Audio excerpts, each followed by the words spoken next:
Hi, it's Nick again, your Setting Up Twitter guide for WeLearn. This video is going to delve a little deeper into helping you get your Twitter profile set up. Some of you will have been new to Twitter when you joined WeLearn, others may have had some experience already. We hope this video will be worth watching regardless of your tweeting experience, taking you through a suggested Twitter setup for those, like you, tweeting professionally for CPD and revalidation in healthcare. We hope by now you are familiar with getting to and signing in to Twitter, but just in case you're a bit lost, here's a quick reminder. Head to www.twitter.com, find the login to your account area on Twitter's homepage, or select login from the top right, and enter your Twitter name and password, then hit login. Now, for those of you new to Twitter who haven't done anything with your profile since following our signing up to Twitter guide in your WeLearn welcome pack, your profile will look something like this. Pretty empty, really. Others may have a more complete profile. In order for us to polish up your profile, we're going to need to get to the Edit Profile page on Twitter. Do this by going to the top right and clicking on your egg, or Twitter profile picture if you have one already. This will reveal an option to view your profile. Once you give that a click, you'll see an option to edit profile in the button. Click the button and then we can get to work.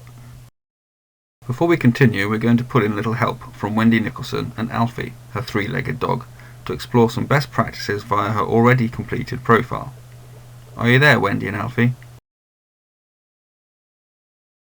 Excellent. Now Wendy and Alfie are here, we're going to explore Twitter's profile options and see how they look on Wendy's profile, sharing some hints and tips for each of the options as we go. There's only a few options with limited space, but some simple best practice tips will help this space go a long way for you. The first option is your name. This is your actual name rather than your Twitter name. It more often than not appears in conjunction with your Twitter name, as you can see here for Wendy. It could be an idea to add any professional qualifications to your name. This will help quickly identify you to anybody on Twitter as a healthcare professional, without the need to click on your bio. This will increase the likelihood of them engaging in conversation with you. Next up is your bio. You are limited to 160 characters here. Clearly this isn't a space for a full-on CV or academic profile. So what to add to it? Your role is certainly going to be on the list, maybe where you work in terms of type of healthcare setting, along with what you are passionate about both professionally and personally. Try and keep it light-hearted and show a mixture of you the professional and you the person. Remember, Twitter is about people talking and connecting with people. You can see Wendy has done a great job in a very small space. Who wouldn't want to chat with Wendy and learn more about her work, and Alfie too. Your location is quite important. It helps others place you in the real world and see if you are close by for face-to-face collaboration or further afield where practices could be quite different and worth learning more about. Wendy has gone with England as that's not only where she lives, but also defines her professional coverage too. You can decide how local you make your location, but we'd advise you add some kind of location to your profile.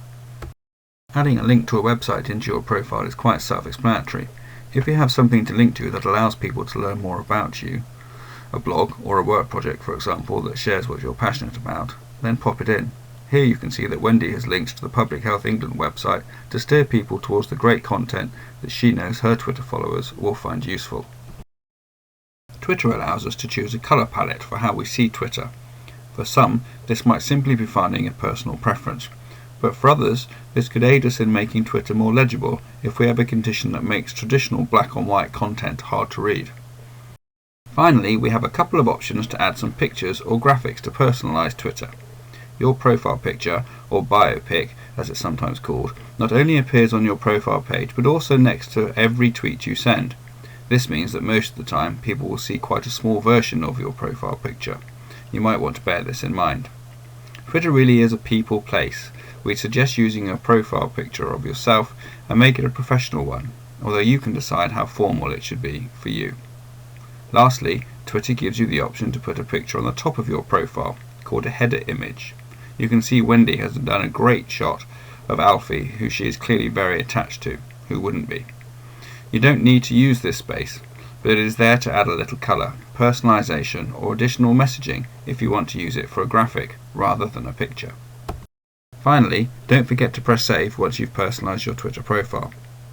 So in around 5 minutes we've covered off some Twitter profile basics and hopefully helped you work out how to use these options to help you look professional and worth engaging with on Twitter, helping you share, gain evidence and drive best practice into your practice, following connecting with your peers on Twitter to support your CPD and revalidation. Oh, and one last thing, thanks Wendy and Alfie for all your help.